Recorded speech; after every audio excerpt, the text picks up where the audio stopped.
خاصة أخاطبكم في المغرب،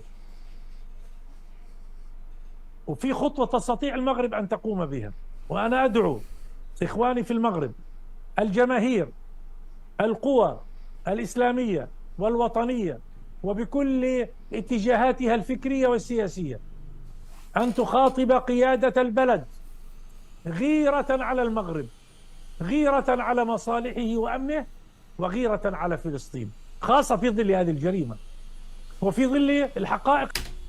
بركة حد هنا بلا ما نزيدو نسمعوا كاين لاش ما نضيعوش الوقت. الاساس خديناه. هذا الحوار هذا كيوجهو المغاربه الاشراف والاحرار. باش من حق كتخاطب شعب، وعلاش كتخاطب هذا الشعب، وعلى شنو كتوجهو، يعني التوجيه فين غادي الكلام ديالك. كيوجه المغاربه باش نخاطبوا القياده ديال البلاد. شنو هي القياده؟ نخاطبوا الملك ديالنا. يعني حنا هاد السيد كيحرض المغاربه اسيدي داك القرار اللي درتو ديال التطبيع. اول حاجه بعدا اش دخلك في القرارات السياديه ديال البلاد؟ الله يرحم الوالدين شهدوا الحق. باش من حق اش دخلك؟ ثاني حاجه ما عندكش الحق تخاطب المغاربه كشعب. حنا شكون اللي كيخاطبنا ملكنا خط احمر، بلادنا وملكنا خط احمر. ما عندكش الحق تخاطبنا كاع. حقا ما حقا شنو؟ سيروا خاطبوا القياده ديالكم وحيدوا سيدي، شوفوا داك التطبيع شنو ديروا معاه، وهاد الجريمه وكذا وهذه. يعني شنو هذا؟ ماشي تحريض في حد ذاته؟ الله سمحوا لي الاخوان، هذا الشيء الاخوان فات الحد ديالو، والواحد يشهد الحق بغض النظر على شحال من حاجه. حنا ما كنهضروا لا على فلسطين، ما كنتقدوا لا هذه لا هذه، كنتقد الكلام ديال هذا الشخص، كنتقدو كشخص. ماشي هو كيجي كيخاطب المغاربه الاحرار اللي نحن بطبيعه الحال ملكيون، نحن ملكيون ونفتخر، وتخاطب المغاربه منين؟ من فندق 5 نجوم وكتحرض كذا كذا، كيف ما مولفين، كيف ما عادتكم. المهم الاخوان بلا ما نضيعوا الوقت، راكم شفتوا واش متفقين معايا في ردة الفعل ديالي ولا لا؟ خليوا الاراء ديالكم تحت في التعليقات.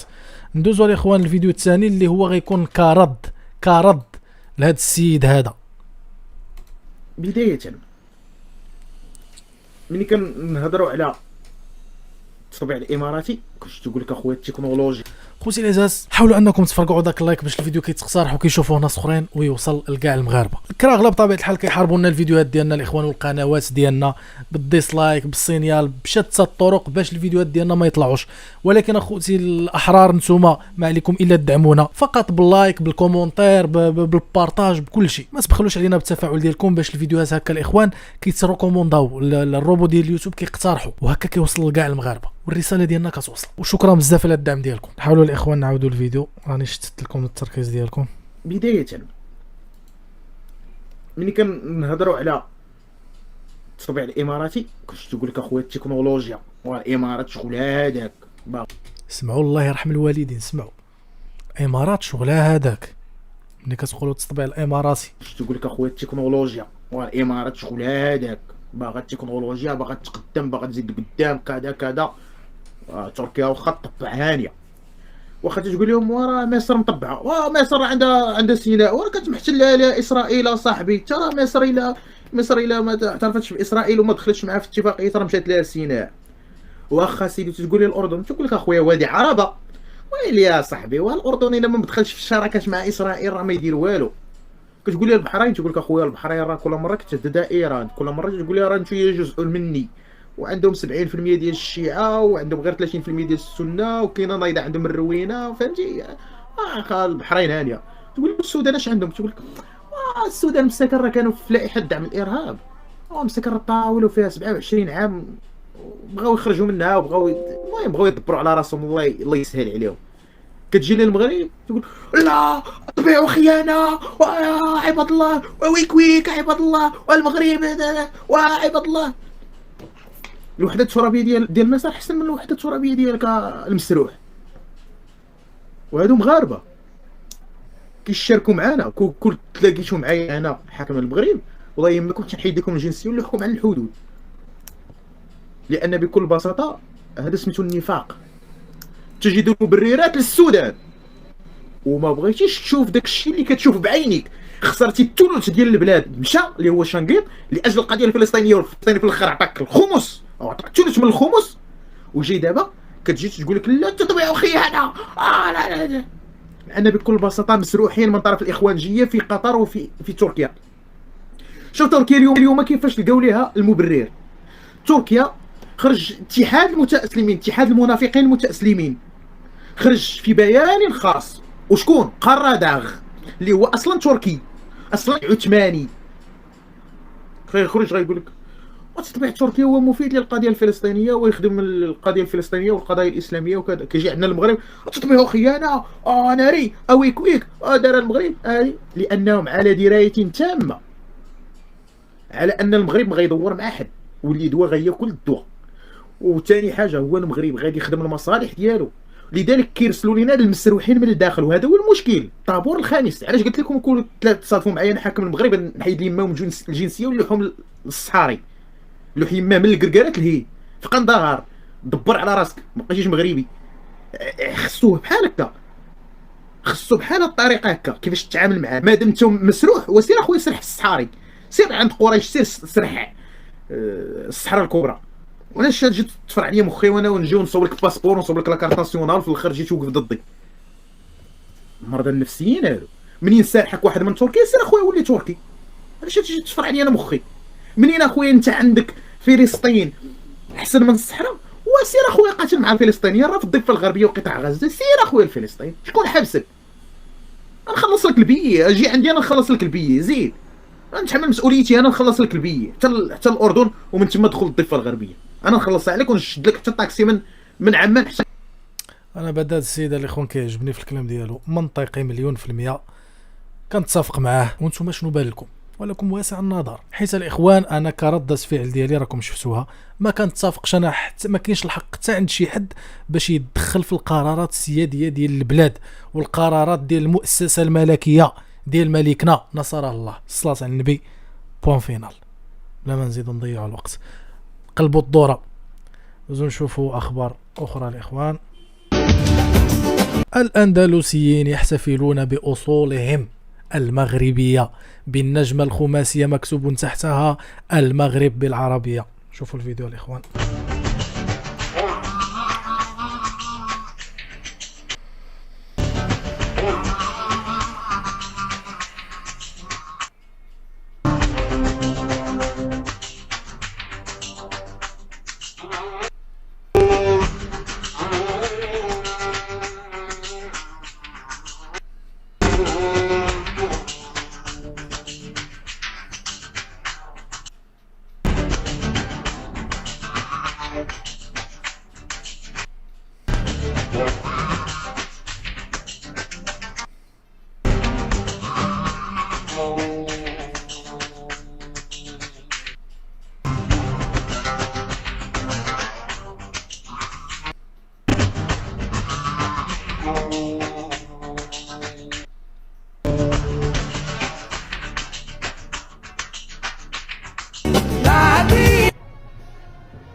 البوصباعيين كيقول لك في الوقيته د الاندلس فين كان شي مغرب، فين كان المغرب كيف العاده واحد لهم الاخوان.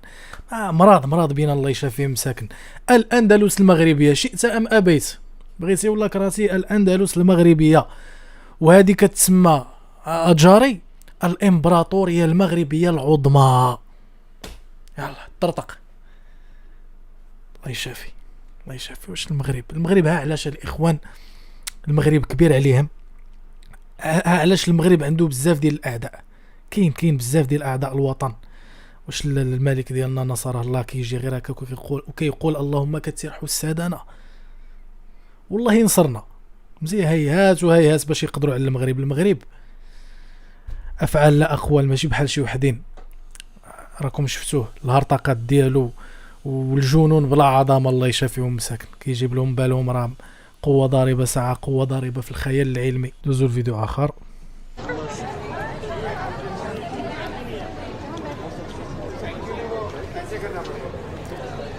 ملي تتوقف في هذا الباب هذه العقل لا يصدق انك في امريكا، يعني ما شاء الله. سمعتوا؟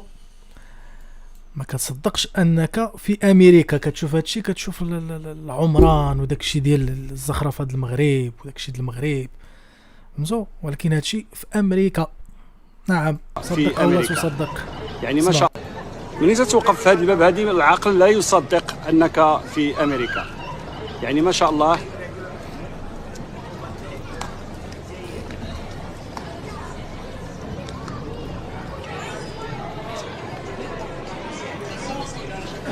زخرفة الصانع المغربي، الصانع التقليدي، الله يجازيهم بخير الناس اللي صوبوا هذا الشيء.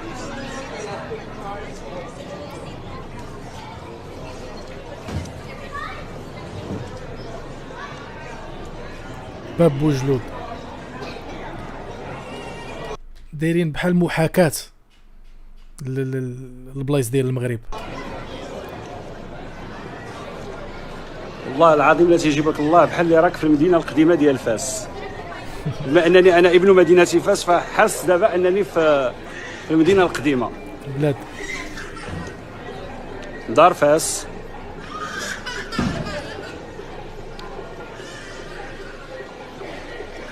تحيه كبيره لكل الصناع التقليديين اللي ما شاء الله جابوا لنا التاريخ المغربي وجابوا لنا يعني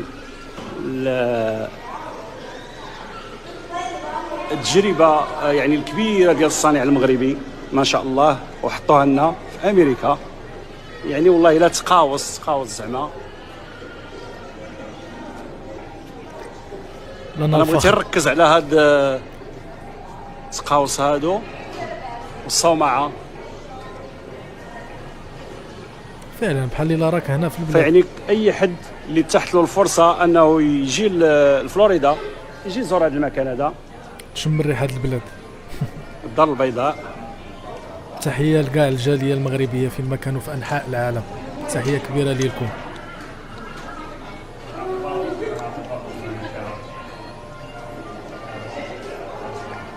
المفخره ديال المغرب هما نتوما عندكم واحد الدور كبير، كتزيدوا توضحوا الصوره ديال البلاد وتبينوا الصوره ديال البلاد وانتوما كصوره على ثقافتنا. وتحيه كبيره عاوتاني ما نساوش الحرفيين ديالنا المغاربه اللي كيفاش نقولوا كيخليوا البصمه ديال المغرب والتراث المغربي يبان في كاع انحاء العالم. شكرا بزاف ليهم. دوزوا الفيديو اخر. خلطت شدونا الوهر داونا تلمسان خلطت خوتي قلبنا السيكتور دابا رحنا عند الجيران قوه الهاربه. سمعوا شنو طاري. خلطت شدونا الوهر داونا تلمسان خلطت باش يدونا الوهر داونا تلمسان. هذه خلطت هي. نتوما الهرمونات عندكم مخلطين، هرمونات كرغوليه تركيه فرنسيه. هاي جمهوريه كلاخستان هي هذه. هذا بيلوط يا حسرته تخلطت قال لك كان غادي الوهران ولا مشى لتلمسان ولا لا حول ولا قوه. عرفتوا الاخوان كوكب الكوميديا هاد الناس هاد الجيران والله الا مفوجين علينا. احسن حاجه حنا كنقولوا فعلا جعبنا جار السوء وكذا، ولكن من ناحيه اخرى كتابت اجي نشوفوها من المنظور الايجابي. احسن جيران كيفوجوا علينا وكيضحكونا وديما كنلقاو فاش نشدوا وفين ندوزو نهارنا وفين نقشبوا. هذه فهمتي الله يفوج عليهم مساكن. دوزو والله يعفو عليهم ويشافيهم مننا. راه دائما هاد الدعوه هذه ما خصناش نخطيوها لهم مساكن حيتاش راه كيتمناو يعيشوا حياتنا. سمعوا الاخوان في هذا الفيديو وانا جايكم على هاد الهضره. عمي من طعمير السلام عليكم، كلشي مليح ونتا فاميليا فيفا. الموضوع نتاع اليوم غادي نسمع لكم واحد التسريب صوتي من واحد اللايف مغلق، لايف بريفي في تيك توك بين جزائري وجزائرية من ذباب عبلة من مخابرات الدي ار اس الجزائرية كيتفقوا على واحد الكومبلو. اسمع. جاتني فكرة انه ندير كونت يا اما تونسي ولا مغربي ونبدل الموقع وندير انا الكتب ويطلع واحد يكون يعرف تسمى لا طاكينا توانسه طلع واحد يعرف يهضر بالمغربيه طاكيهم ولا العكس واحد ولا واحده تهضر بالتونسيه نشعلوها بيناتهم. لا قادر نجيب لك انسان مغربي يسبوا التوانسه نو بلا يسبوا ما يعجبش بصح يسبوا بالسهوله تاعي نقول لك الله يسيني لك 10 دقائق غادي ندير كاتمون بدل الموقع نديرها فرنسا صراحه خلاص انا كل شيء نهضر معاهم نهضر نو بلا نجيب لك هذا 3 ولا مغربيه زعما عشان نعاونوا بلا لاخاطش هذا كون جوهره ما نجيو هذا كون نقول لهم هذاك التوانسه هايا. إذا سمعتوها ابن عمي، سمعتوها بنت عمي، هذه المحادثة في اللايف اللي بريفي مسدود فيها تقريبا 4 دقائق. هذا التسريب هذا من اللي خرج يبين أنهم يخططون لإيقاظ الفتنة بين المغاربة والتونسيين عبر ادعائها هي أنها مغربية، وقالت بأن دايره واحد الكونت سميتها جوهرة المغربية، غادي تسب توانسة باش توانسة يسمعوا داك الشيء ويطلعوا يسبوا المغاربة، ويطلعوا المغاربة يسبوا التوانسة، وتشخاد بين التوانسة والمغاربة. وهذاك قالها انا غادي نجيب واحد 3 اللي غادي يطلعوا ويسبوا من هنا ومن لهيه عبر الاستفزاز وداك الشيء. لاحظوا معي هذا نموذج بسيط، هذا راه ابسط ما كاين في الخبث الهوكستاني، ابسط ما كاين ما اكثر من داك الشيء. الله يرحم الوالدين السي أبرنو الصحية بدل هذا الأخ. فعلا الخبث هادو أبسط الأشياء، أبسط حويجات تقدر تشوفها من الخبث ديال الناس ديال هوك. راه خبازين الإخوان لواحد الدرجة كبيرة، راه هادشي راه لا شيء، ولكن هيهات كيف ما كنقول ديما